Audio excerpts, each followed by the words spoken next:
Zelda games have a weird tendency to come out and everybody absolutely loves them. The reviews are all 10 out of 10s. It just gets absolutely smothered with praise. And then, as time starts to go on, you really see the cracks in the armor, and people start to bring up criticisms, and people who probably didn't like it when it launched, but were just thinking about it for a while, their opinions start to bubble up to the surface. And the only exception I can really see to this is Wind Waker. Maybe I'm wrong, I've not been there every single Zelda release date, and I really only got into the series in the past decade, so I don't know all of its history by heart, but I'm pretty sure Wind Waker's the only one that got criticized from day one, just because of its art style, and then that actually smoothed over as well, and it turned out to be the better decision. But today, I am on the opposite side. I have not enjoyed my time with Echoes of Wisdom, and I'm here to give a very critical review of this game, but I hope that you see I do enjoy parts of this game. I just found a lot of problems with most of it. So, before we get into that, make sure you subscribe. We are so close to 1,000 subscribers, and I am so excited to be there. Like this video if you enjoyed it. Click on that notification bell if you want to know exactly when my videos come out, and consider donating a couple of bucks a month to join my membership program and get early access to these videos. So, without further ado, let's get into my review on Echoes of Wisdom. I truly do wish that I had loved Echoes of Wisdom, and I tried so many times. It's November 12th as of the time of this recording, and it has been over a month and a half since the game came out, almost 2 months at this point, and I truly gave it a lot of shots, and I just did not enjoy it. And I'm going to give you a little bit of history on my background with the series before I get into some of my critiques of this game. So, my very first Zelda game was Breath of the Wild back in 2017. It was my very first experience with the series, and almost every single game that I have played in this series, I have had a very weird start with it. With Breath of the Wild, I was still pretty young at the time. I'm in college now, but in 2017, I believe I was like 12 years old, and I truly had so much excitement for the Nintendo Switch, and I wanted to buy these games, and that was around the time that I had really first started getting access to the internet and smartphones, and the Switch hype had consumed me for like a half a year, and I was so excited to play The Legend of Zelda Breath of the Wild, even though I had never played a Zelda game or anything like an open world game ever in my life. I was a big Mario guy growing up. I had pretty much exclusively played 2D Mario. My extent of 3D Mario was Mario Galaxy and Galaxy 2 and then 3D World, which are all like not the sandbox style of Mario. So I'd never even really played up to this point any sort of game that wasn't designed to be pretty linear. And I loved Breath of the Wild, but it was a weird start because when I first got my Switch, obviously I had Breath of the Wild day one. We drove like an hour out of the way because I had been searching for a Switch in stock, and my parents, God bless them, drove me all the way down because I had been bugging the crap out of them, and I had saved up because I did so much work, and I had all the money, and I bought myself a Switch and Breath of the Wild. And my mom was like, "You've never had a Zelda game before," and she doesn't know anything about video games really. So she was like, "You've never had a Zelda game before. Why wouldn't you just wait until Mario Kart?" Because I had loved Mario Kart growing up. And she was like, "You should just wait until Mario Kart comes out a month later." And I was like, "Mom, I'm not going to buy a new console and have nothing to play on it." So I went with Breath of the Wild. And I just struggled with it. I had never played an open world game, never knew what the freedom was like in these games, and I, for whatever reason, my little 12-year-old stupid brain just couldn't click with it, and I couldn't figure out what to do. And I remember specifically at the top of the Sheikah Tower with the old man, and he's like, "Please put like these pins on all the shrines and then go to them." I couldn't figure out for the life of me how to pin them, and I thought that you only had to do that, and that was like, you couldn't progress without doing that. So I literally just stopped, and I returned the game because I was done with it. And so I waited an entire month to play Mario Kart 8 Deluxe, and that was my first experience with the Switch. I had no other games. I just had this console sitting there for a month waiting for a new game.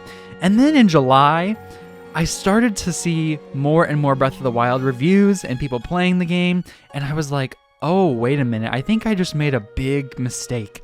And I rebought it off of Amazon, and I remember waiting outside for this delivery driver to come up and give me the game, and I finally put it in my system, and from then on out, it just clicked. And I have loved the Zelda franchise and all of its games ever since. Breath of the Wild and Tears of the Kingdom are some of my favorite games of all freaking time, and I would objectively say that they are some of the best ever, period.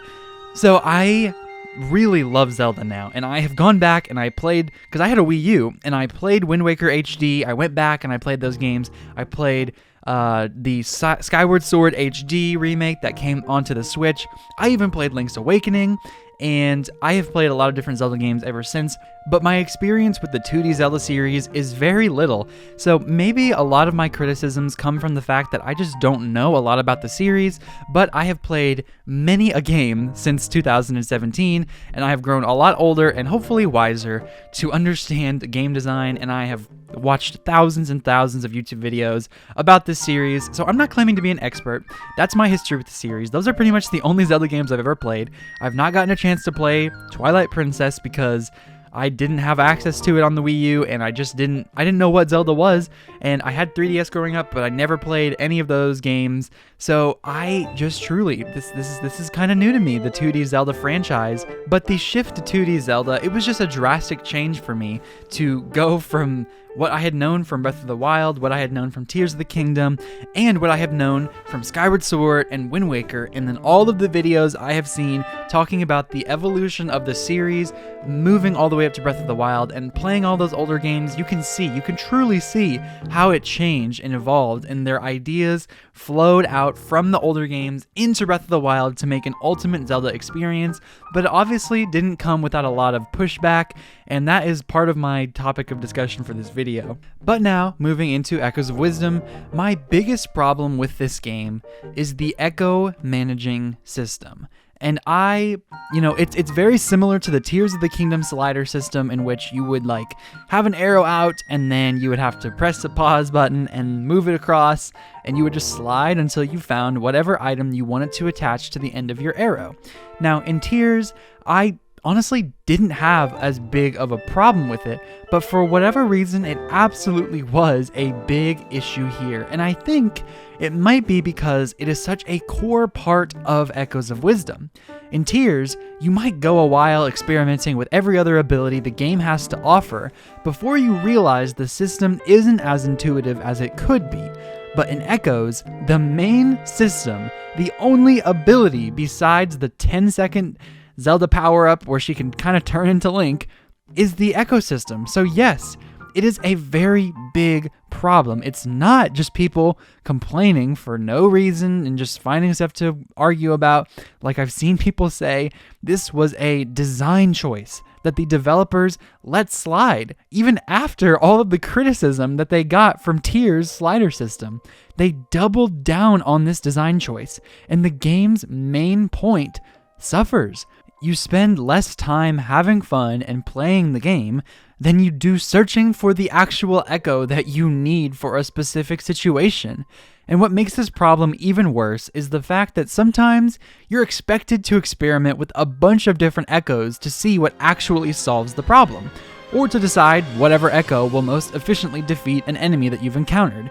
And when I was already struggling to get into the gameplay loop and everything good the game has to offer, the last thing I needed was this awful system to discourage me from playing the way I wanted to even more. The freedom allowed in Breath of the Wild and Tears, and even to an extent Skyward Sword, letting you solve puzzles in various different ways, all of it just kind of gets thrown out the window here, and it really was part of the marketing for this game, was that you can do it in as many ways as you want, and yes, that is true for a lot of the game, but here, let me give you an example for what I believe is a major design flaw in Echoes of Wisdom. The game is designed to be a mix of the old and the new Zelda formula, and that in and of itself isn't a bad idea. In fact, I think that is what a lot of people have been asking for, more of the Zelda formula incorporated into this new direction.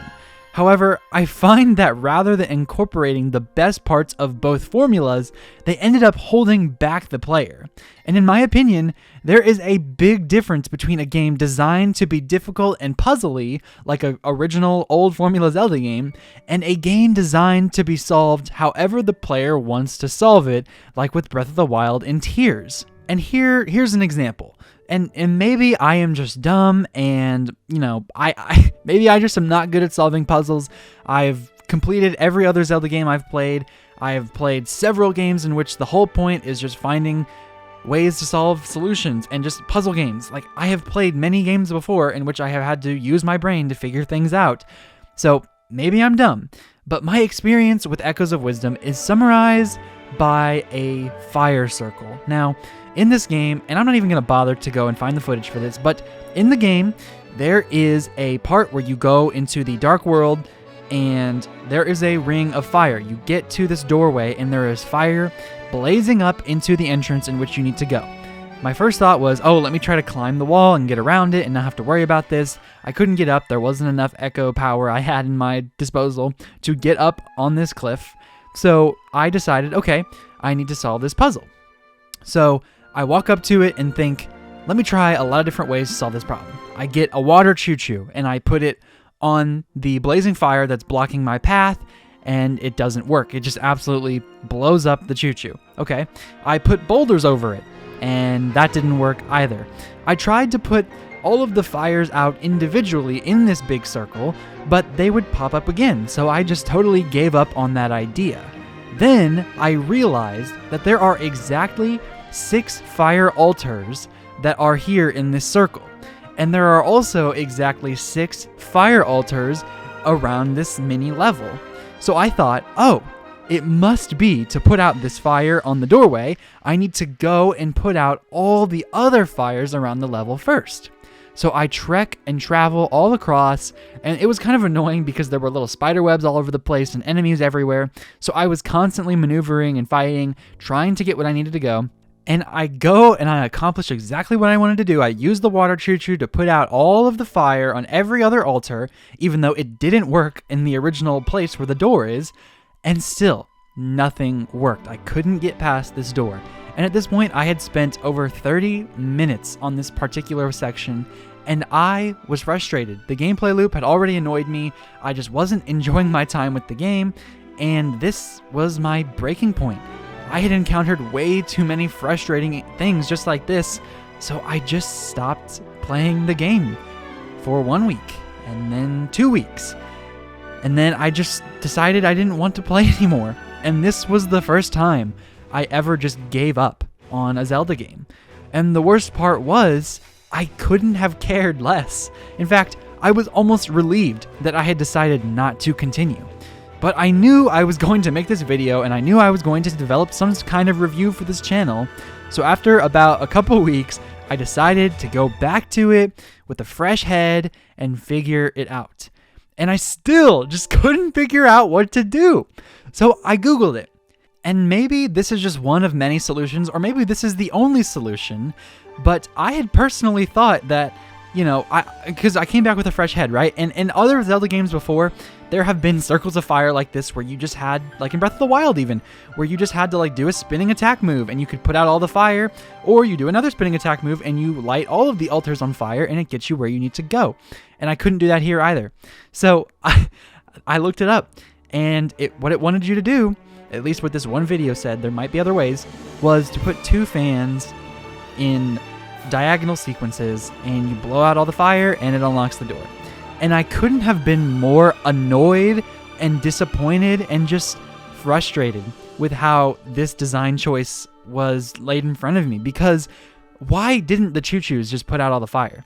I understand they wanted you to put it out all at once. Okay, why couldn't I use all of these different methods that I had tried previously to get where I wanted to go? If you want me to use this player freedom like you're trying to use in this new direction, you can't also bog me down with the old formula and say, no, you have to do it in this one way. And again, maybe there are other ways that I just didn't see and didn't figure out, but I was just so frustrated. And I feel like there are so many ways outside of just puzzles and such that they could have made a new 2D Zelda great by incorporating some of the freedom that has been given to you in Breath of the Wild and Tears. Like, for example, with the map. The map is too small, and there is no reason to explore whatsoever. No interesting items or discoveries that make you feel like you got rewarded for going the extra mile, like in Breath or Tears. You are given an advantage for going out of your way to explore and discover in those games. And there are countless little puzzles and mini objectives in those games that make Link feel stronger or give you extra story beats that make it feel like you discovered something amazing for going out of your way. Even with something as small as a Korok puzzle, the more seeds you collect, the more your inventory expands. So it's always worth stopping and doing one if, and only if, you feel like it, because you're always getting stronger by using them, and in turn, you're given more options when you encounter a really strong foe in the future, or a challenging puzzle in which maybe you would need to use multiple weapons. Many people called Korok seeds unnecessary padding because there are like a million of them, but the thing is that you don't even have to get a single one. It's all up to the player if they want to stop and do it. It's up to you how you want to play, and you get to forge your own path. It goes with the entire mantra of the Switch's marketing. Play anywhere, anytime, however you want. If you want to only have 5 weapon spots and 3 shields the entire game because you find Koroks tedious and annoying, then you don't have to do any of those Korok puzzles. You just don't. You will find the game so much more challenging as a result, but you don't have to do it. And there is a real sense of thematic identity there. Your choices have real consequences. Compared to Echoes of Wisdom, that sentiment just simply doesn't apply. I can feel the development team totally stretched thin by these ideas, and they want to please both sides so bad, but instead, they ended up with a product that, in my opinion, is held back by its own philosophy. And in fairness to Echoes of Wisdom, they do try to accomplish a little bit of that feeling of discovery and getting stronger. And the best you're going to get in that department are little items for smoothies hidden in chests across Hyrule. And smoothies are a little system run by the Deku Scrubs. As you travel across the map, you'll pick up a bunch of little items, and their only purpose is for making smoothies. There are a ton of different smoothie combinations as well, and they all recover Zelda's missing hearts, and some will even provide bonus attributes like attack up, defense up, speed up, etc. And the problem with this is that there is almost no reason to do this. Similarly to the criticisms of Breath of the Wild and Tears, that health system that those games had, you can just chug a bunch of random items without pushing them together to make a smoothie or a meal, and you'll pretty much just be fine. Of course, it's more efficient to cook up all these things into meals, or in this case smoothies, but you really aren't incentivized to do it in any way because the game just isn't that difficult in Echoes, which in turn doesn't really incentivize you to care. So all those little fun puzzles across the world to find chests, blowing up walls, all those different things, they're useless to me. They're just filler. I'm never going to do it. I don't care to do it. And I know there is nothing hidden behind a wall I will ever care about, because it's all the same thing. There's no item variety at all. I explored the world so much before I even did most of the main quests because I really loved exploring in Breath and Tears. I loved the idea of getting where I wasn't supposed to be a little early and figuring out all of these things and getting advantages because of it. And in Echoes, this just simply isn't a thing. There's no point to do any of that. And because of that, because there is essentially nothing else to do on the overworld, there is an even stronger focus on this game's main quest line. And I won't get into this too much for spoilers, but the main quest line was extremely tedious and annoying, except for right towards the end in which they drop some of the craziest lore of the Zelda series, and I loved that part, and the ending was great, the final boss was amazing, but the actual storyline itself is kind of what I'm complaining about. Everything that led up to that point, especially towards the beginning of the game, I just felt was a slog. A lot of fetch quests, a lot of just random things that shouldn't have been there that were essentially filler in my opinion, and I probably wouldn't have cared as much or even noticed if there was literally anything else worth doing in between the main story. But there just isn't. And that's extremely disappointing. Now, I loved Skyward Sword, and a lot of people said that that game's main storyline was extremely tedious as well. So what gives, right? But I think there is something to be said about a 3D environment with systems that work really well, like Skyward Sword's item wheel, rather than Echo's endless sliding, because it just feels good to move around and fly around and use all of Skyward Sword's items. I'm more prone to excuse a linear storyline and a linear path when I have so many other options outside of that to enjoy myself. Now, the end of the game has an incredible twist that kind of changes everything, and it was a really very good ending, but I just hated to do it. I hated to get there, and I wasn't enjoying my time with the game. There are so many creative elements that could be so cool about this game that just aren't because of all of the tedious things in between it. The Echo slider system, I just have a lot of problems with the execution of this game. And when all of those big problems are so prevalent, in my opinion, all of the little things that I typically wouldn't mind are ever bigger. And talking about the game's graphical struggles has been somewhat of a interesting topic of discussion because so many people have talked about how Echoes has had horrible frame rate, and I agree. It's awful. It will chug at times, and you'll be wondering what the heck is making it chug. This is a very simple game.